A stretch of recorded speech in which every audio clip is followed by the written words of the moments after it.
how do you manage those clients who maybe don't have that self-awareness, especially when they're not seeing themselves as part of the problem that maybe they're trying to solve, if there's a problem that's in their way. So when you realize there's that lack of self-awareness in your clients and they're sort of missing maybe the mark, you have a client, for example, who, they say they want to fix communication at their company or their firm, but you're realizing like, oh, maybe some of the communication issues start with you. What are some of the strategies that you use to manage that, especially because it seems like it could be a little, sensitive if they're not fully self-aware? Yes, this can happen. It happens quite a lot. And I think one of the things we have to think about is what tools that we have to hand, because if somebody's in that place where they're not that self-aware, it might be that they're kind of like the ACC client in a sense. Maybe they're not moved towards PCC or MCC in terms of that digging deeper within themselves. I think, once again, I've gone about Design the Alliance a lot, but I see my role in the Design the Alliance when I'm sharing the coaching process is I also talk about the fact that we, with leaders especially, will be focusing on emotional intelligence. We're going to focus on those 4 components to start with self. For me, I run a lot of leadership programs with women, and a lot of the group coaching is called Leadership Starts with Self. So for me, I already have a segue in to ask the question, because they know that is kind of part of the program. I talk about it in the Design the Alliance, and I do talk about what a coaching session is going to look like. I talk about the fact that direct communication is a coaching tool, and at times I might be holding a mirror up to you, or I might be calling you out. Okay, so my role is I'm walking alongside you with a torch and I'm shining on the things that are going to trip you up. Part of growth is me challenging you on those things that are a bit sticky or icky. I also talk about the fact that all of us are either active players in our life or sometimes a victim.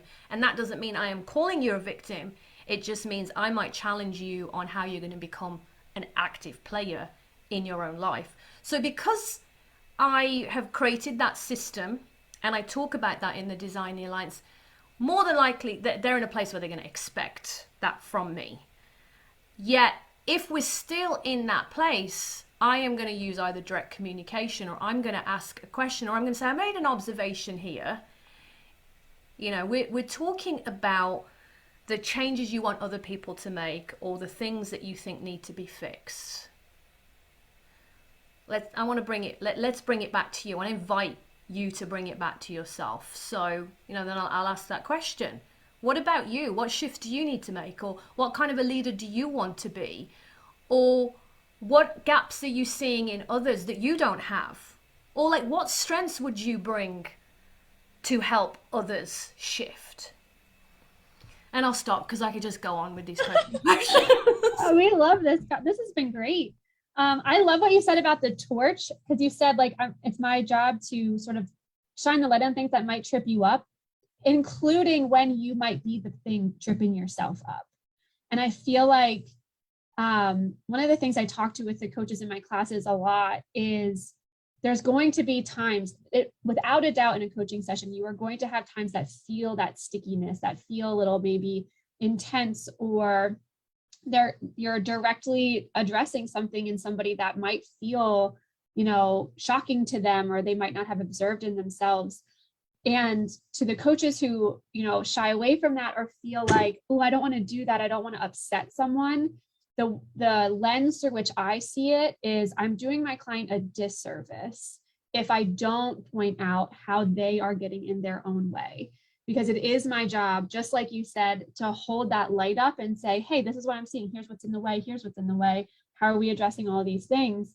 But if that's them, it's still equally my job to point that out and say, you're the thing getting in your way. So how do you want to change or adjust or develop strategies or what have you, so that you don't become your own roadblock? So I love that you said that, because I think it really highlights that it is our role to be in these uncomfortable situations sometimes and to feel comfort and our sort of confidence, I mean, in that uncomfortable space, because reminding ourselves that we are doing this for our clients, and we're coming from a place of wanting them to have that growth and achieve those goals.